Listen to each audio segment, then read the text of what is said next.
Are you an atheist? Yes. Okay, are you a materialist? No. Okay, so you believe in immaterial reality. That's good. How do you explain immaterial reality if there is no God? All these followers of different religions, including yourself, are very, very confident in their views, enough to be able to assert that people in other belief systems are wrong. Well, it's not a paradox, Nick. It's just the way truth works. No, it is a paradox.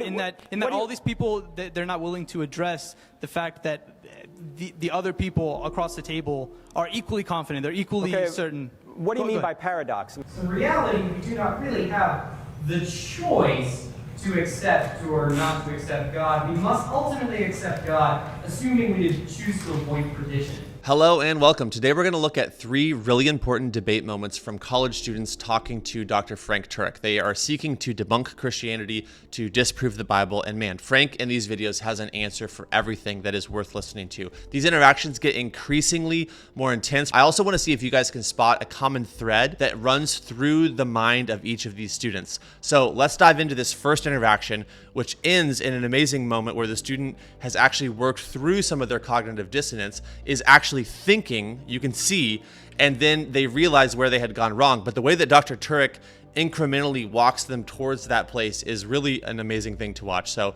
let's get into it. Hello, I'm Nathaniel. Nathaniel! No, so you make three specific arguments for the existence of God. A creative argument, an argument for design, and an argument for morality. Already like this guy.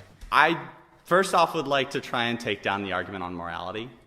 Go ahead. Because it's not actually an argument for the existence of a God. It's the argument for the fact that we should have an idea of an existence of a God. Because otherwise there would be no moral basis from which we could sit on. And I disagree with that because I feel that humans are inherently altruistic and moral. Okay, all right, stop there for just a second, Nathaniel. What do you mean by altruistic and moral? We are giving and we care about each other. Why is that good? Why is that good? Because it helps our species survive. Why is it good to survive? Because then we can propagate and move on as a species and continue to exist. So why is that a good thing? Who said? Why is that a good thing? Yeah. Because that is what it is. Well, that's an is. That's not an ought, though. Stalin would say, fine, Nathaniel, I'm going to survive by killing you and taking your stuff. Why is he wrong? Because Stalin would have the initial urge not to. He would feel that the inherent urge of humans is to be caring for one another. There are situations where humans will not be caring about one another, and those are exceptional. But because humans are inherently altruistic, his first urge would be to take care of the person or try and help them. But if he has some motivation against that, then he would no longer have that urge. And he would decide that he wants to kill them because he has a reason to. Well, again, I think you're begging the question as to what altruism is. Why is taking care of others a good thing if there is no God? That's your opinion. Is there an external referent, an authoritative, unchanging referent that you're getting that opinion from, which makes it objective, or is it just something you feel? Humans, so if you take it from the stance that this is something that is consistent throughout humanity, that we care about one another, then we could superpose that as a moral impulse that we have. Okay, let me agree with you. I think we do have a moral impulse. And that's exactly what C.S. Lewis said in The Abolition of Man, when he looked at all the diverse cultures and he said, they agree on basic morality. Now, how do you explain that basic morality? Well, there's maybe different ways to explain it, but some will say that's because God has written it on our hearts. But the issue isn't how we know it. The issue is, why is altruism, as you put it, or caring for one another a good thing? Who said? It's not necessarily that who said, it is what is. We are altruistic. There is no need for someone to say that it is a good thing. It is what we are. But if Hitler or Stalin comes along and says, I don't want to be altruistic, I want to be selfish and take everything for myself, and if I have to kill you to do that, I'm going to do that, why is that objectively wrong? Because he is not taking care of other people. Who said it's... Where are you getting this standard to this objective standard that you ought to take care of people? Where does that come from if there's no God? So I'm just going to talk about a little example that I know of and some others. So there's 3 different points I'd like to make. First off, we still exist. If we did not take care of each other as a social species, we would have very, very limited capabilities of still existing. So we need to band together. We need to take care of each other. We need to be friendly to one another. That's presupposing that survival is a good thing. Why is it a good thing? And why us surviving? Why not roaches or antelope or black widow spiders? Why do you need the concept of good there? We're still surviving, and we're being nice, kind to each other. We are being caring for one another. Forgive me, Nathaniel, but you're stealing the standard of goodness from God's universe to try and make your worldview work. But if there is no objective, authoritative moral standard beyond us, then atheism doesn't work. You know, I think you're right. There is something to that. The idea of good and evil is in a lot of ways a religious concept. This is such a rare and beautiful moment of cognitive dissonance giving way to actual thought. And you can see his gears turning in this moment as he realizes that the idea of good and evil is, as he puts it, a religious construct. But if that's true, then so are the ideas that he's putting forth about kindness and altruism. He's realizing in this moment that his assumptions are actually predicated and actually require there to be some sort of an objective reality that exists outside of any individual's interpretation or any society's implementation. You can see him realizing in this moment that the second that you acknowledge objective morality that is, again, above and beyond culture or society, you're also acknowledging the idea of a moral lawgiver, and as you acknowledge that, you're acknowledging the idea of God himself. This is why the moral argument is so compelling, and I love that you see it landing home in this moment. My question to you is one that I ask to anybody when I'm talking about religion, and it's to address a huge paradox I see that nobody seems to worry about. So you are presumably very confident in your views. You are not at all concerned that you might be wrong. I could be wrong. That's why I continue to read and continue to search. All right, but I'm not God. I could be wrong. You are still very confident in your ideology and your belief system. You are very confident. I mean, I'm assuming since you're up here on a stage, you've written a book. If I walk into any given room, maybe not this one, I will find people that follow Islam. I will find people that are Jewish. I will find people that follow Hinduism. A number of religions, and there have been something like over 500. Probably way more religions in history that have all come and gone.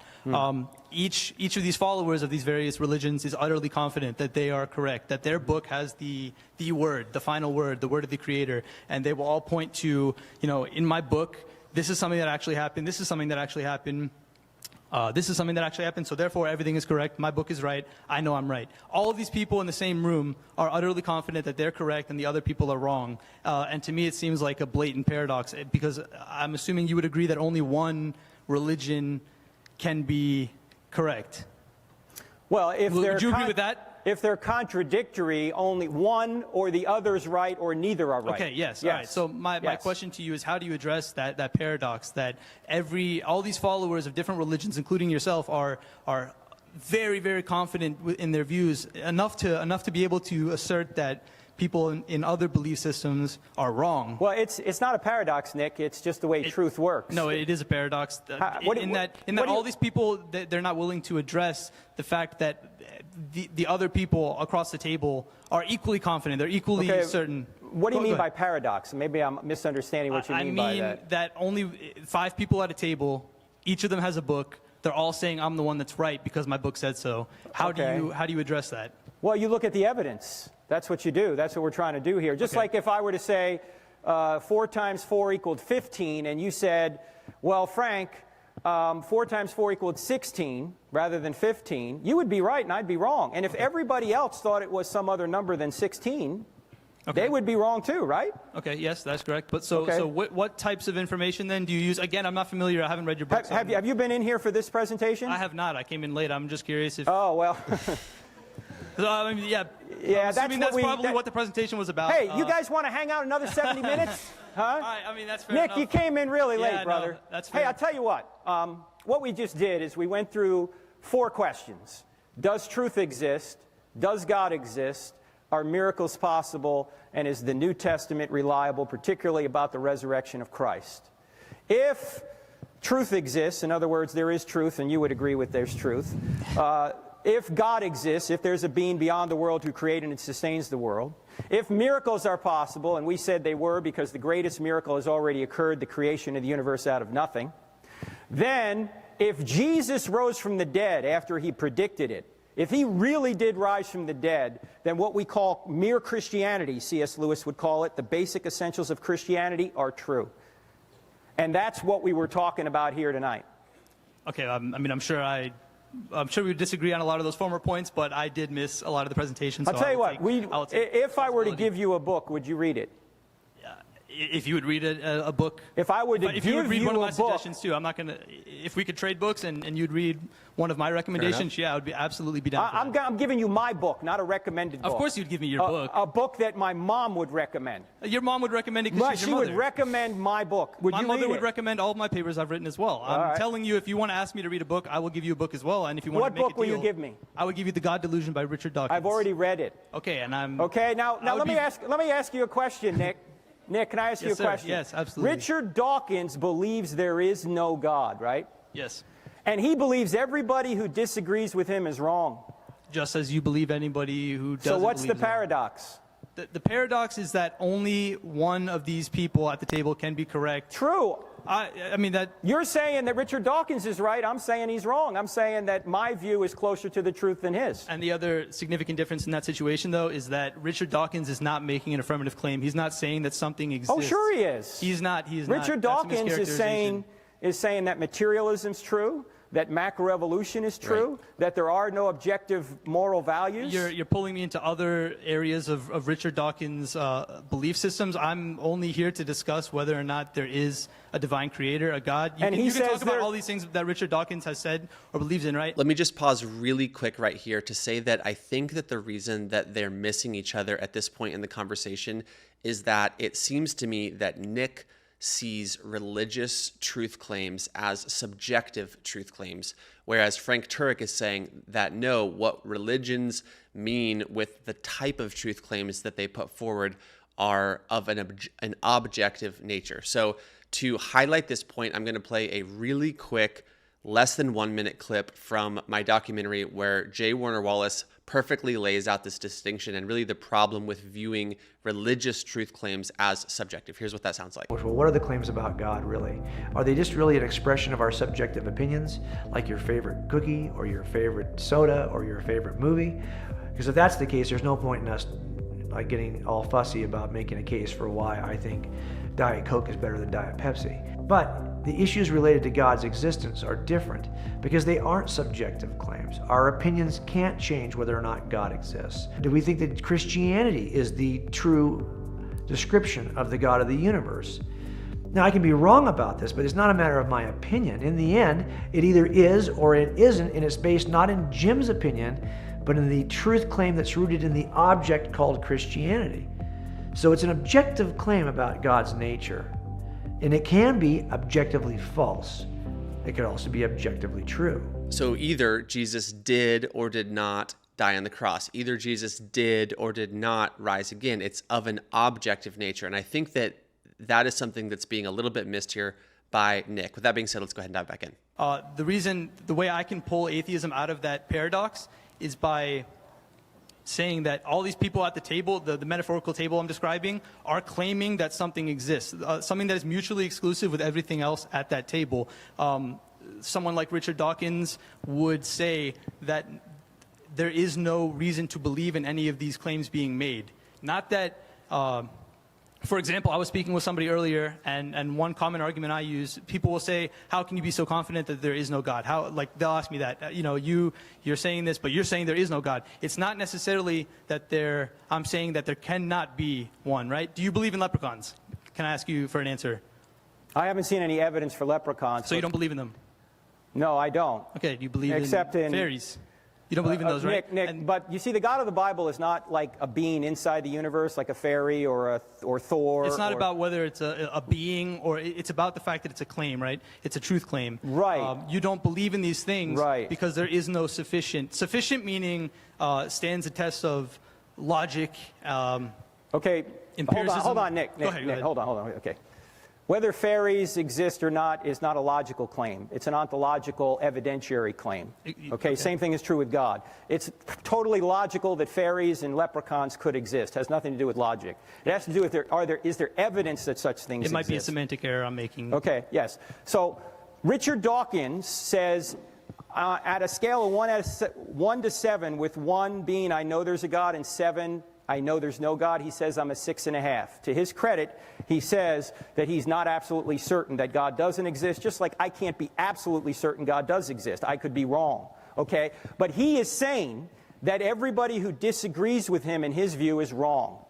He's saying the same thing everybody is saying when they make a truth claim. Absolutely. It's not a paradox to make a truth claim. If you are subtracting God from the equation, you are also implicitly making affirmative statements that need to be supported just like everybody else at the table, if you will. So if you're saying God doesn't exist, I don't believe that God exists, you are also then putting forth a godless, materialistic model of explanation for everything, because God, people say God of the gaps, but God actually explains morality, human dignity, the comprehensibility of the universe, the level of complexity in everything from the cell to the vastness of the cosmos.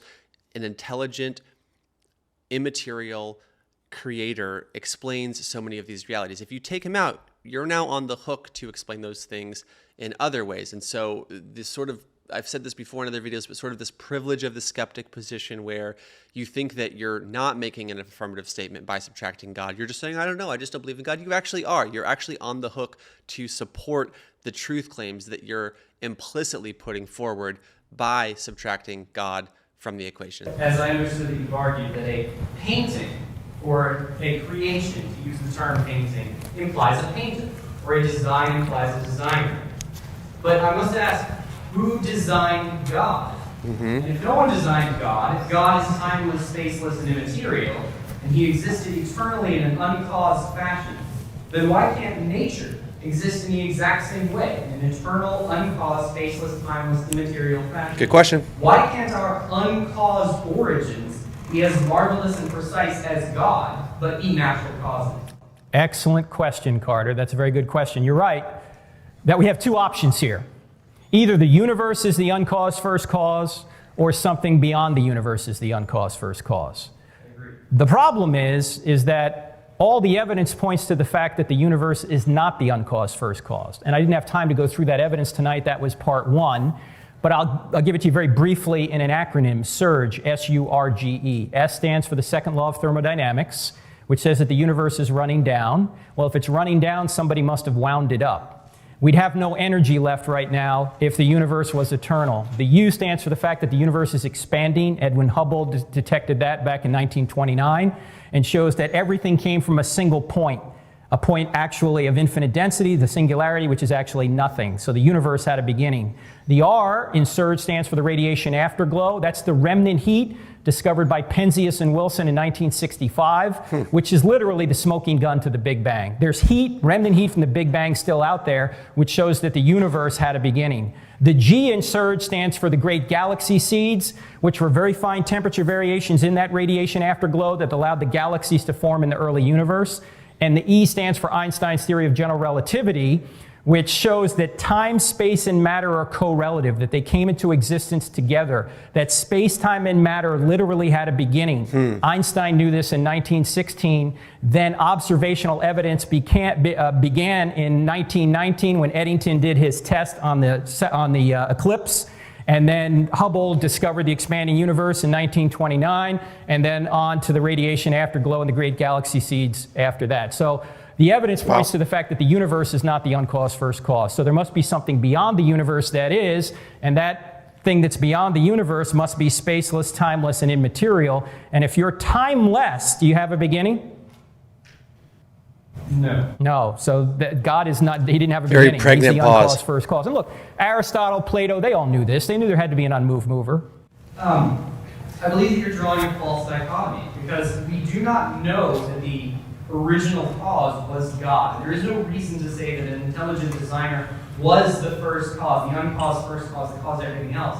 I do not have the training or expertise to refute such science, and in fact, I accept your conclusion that the Big Bang had a beginning and space-time and matter came into existence from a point of origin. But we do not know that this point of origin is God. Calling it God is to make a false assumption. Another reason for the existence of everything might simply be that other dimensions had the power and the marvelousness and complexity to create a situation where where the Big Bang could be brought into existence and space-time and matter could begin to exist without an intelligent designer having a hand. I gotta say really quick before we get to Frank's response, I love this guy's humility and I love his honesty, and I love that he basically is saying, like, I don't have answers to the scientific acronym that you just laid out. So he's granting that rather than just trying to double down or feel like he has to, like, win the debate, win the argument, come up with something on the fly. He concedes that point. And then I love actually the philosophical point that he's making here, which is, how do you make the jump from whatever could have caused the universe? He's saying like some sort of other dimensional winds or something that could have birthed this universe, which is an interesting question. I have thoughts, but let's let Frank Turek, let's hear his answer here. Well, Carter, what you just described there is what we would call God. God is in another dimension that has the ability to bring these dimensions into existence. So if you want to call it another dimension, you can call it that. But that's exactly what we mean by God. But then why is there a theology? Why do we worship God? If he could easily be called another. Excellent point. You don't have to worship God. In fact, Aristotle never worshiped God. In fact, the Greeks never got their theology and philosophy together. They knew that there had to be an unmoved mover, but they never put the two together and worshiped the unmoved mover. So you don't have to worship the unmoved mover. You don't have to. You can do whatever you want. That's why you have free will. God loves you enough to give you free will. You can love him or reject him. That's up to you. But on that point, we do have the free will to accept or reject God, but the obvious conclusion is that rejection of God will lead to eternal damnation in hell. So in reality, we do not really have the choice to accept or not to accept God. We must ultimately accept God, assuming we choose to avoid perdition. Well, if you want to avoid... Good question. Well, let me back up for a second. There's only two possibilities if God exists. In eternity, you're going to be with him or you're not going to be with him. Right? That's logically the only two options. If you want to be with him, you will seek him out and be with him. If you don't want to be with him, God will not force you into his presence against your will. In fact, let me make the objection stronger than what you're making it. You're very polite, but I debated an atheist who was a little bit more direct. And let me tell you, this man he's a good man. I like him. His name is Eddie Tabash. He's an attorney from Beverly Hills. We debated at University of Michigan a number of months ago. And he looked at me during the Q&A and he said, Frank, my mother was a survivor of the Holocaust. She lived an awful life. Somebody presented her with the gospel and she rejected it. Is she in hell right now? Whoa. I said, Eddie, I don't know where your mother is. I don't know if she made a profession of faith in her last moments, but if she didn't, then God will not force her into his presence against her will. God is too loving for that. And I asked the audience this question. In fact, I'll ask you as an audience this question. Ladies, is there anybody in here who's ever had a man pursue you and you did not want that man to pursue you? You did not want to date him. Anyone in here? Of course. In fact, some of you are going, yeah, he's sitting right next to me right now. He won't leave me alone. I said, okay, ladies, suppose this man continues to pursue you and continues to pursue you. And you say, look, I only like you as a friend. Ladies, why don't you just take the knife, stick it in, and turn it? Because every man in here has heard this. I like you, but only as a friend. Well, suppose he continues to pursue you, And he gets to the point where he says, look, I love you so much, I'm going to force you to love me. Can he do that? No, he can't do that. Love, by definition, must be freely given. So if he truly did love you, what would he do? He would leave you alone. That's exactly what God does. He keeps sending us cards, letters, and flowers while we're here. And if we keep rejecting him, he gives us up to our own desires. And that ultimately what hell is. Hell is separation from God. So you're free in hell. You can continue to reject God in hell, but you're confined to hell. In fact, hell is a quarantine of evil. That's what it is. And heaven, of course, is being in the very presence of God. God loves you too much to force you into his presence against your will. Thanks, Carter. If there is some uncaused first cause of the universe, an unmoved mover, why does that necessarily mean that he's worthy of our worship? And that is such a good question, because it is not just in the isolation of the modality of science that we understand who God is. That's really just a stepping stone. All these conversations about God as the creative force behind the universe, the intelligent designer of the universe, that's literally just like square one. That's a stepping stone that you have to step on in order to get further down the path. But it's only that. It's only a beginning point. Once you understand that logically there must be a uncaused first cause of the universe, like Frank Turek said, and that obviously that can't be the universe itself. Matter doesn't create matter. It takes an intelligence to create matter. It takes this idea of God to create matter. But let's get past that for a second, because I know some people get hung up there. It's this cumulative case for Christianity that compounds upon itself and becomes more and more and more compelling. And ultimately, it gets down to something that is incredibly personal. In fact, in the New Testament, Jesus' disciples asked him, why do you use parables?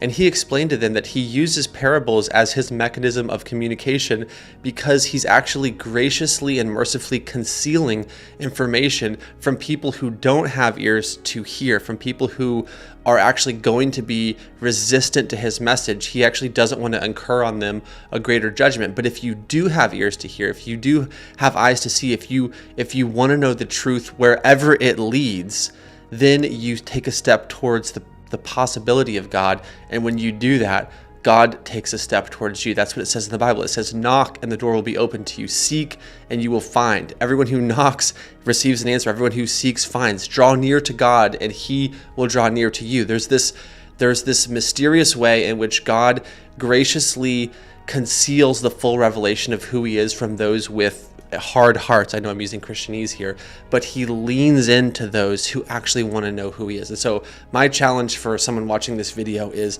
don't get locked up inside of the box of science where your only epistemology, if you will, which means just way of knowing, is through science. And if I can't put it under a microscope, then I can't possibly know if it's true or not. You don't actually do that when things go to the more personal level. I don't know that my wife, for example, loves me based on something that I can put under a microscope. I know that spiritually, emotionally, psychologically, and holistically at the deepest level of who I am, because I actually have a relationship with her. And it's the same thing with God. I actually have a relationship with God. He walks with me. He talks with me. He is my friend. He reveals himself to me in Scripture. He has forgiven my sins. That's the entire point of the incarnation, is that God gave he presented himself to us in a way that is knowable. He has been given a name. His name is Emmanuel, which is God with us. Jesus Christ is the image of the invisible God. You look to the life and ministry and death and resurrection and ascension of Jesus in order to answer the question of, what is God like? What is his personality like? What are his motives? What does he care about? What is he for? What does his kingdom look like? What is his mission? You look to Jesus to answer those more personal and specific questions that this unmoved mover abstraction will never really get you to. So anyway, I digress. I ramble on. I hope you guys enjoyed it, for some of you that are still listening. And yeah, that's it. I just wanted to speak a little bit more from the heart, because these conversations about God shouldn't just be theorizing. They shouldn't just be in this realm of the abstract. They should be, we should be able to talk about this properly, which is to say personally. So anyway, that's it for this video. I'll see you guys in the next one. Don't forget to like, subscribe, ring the notification bell, all of the things that tell the YouTube algorithm that this content is quality, which I hope that you find that it is. And if you do, then do those things, and I'll see you guys in the next video. Thanks a lot. Peace. Bye.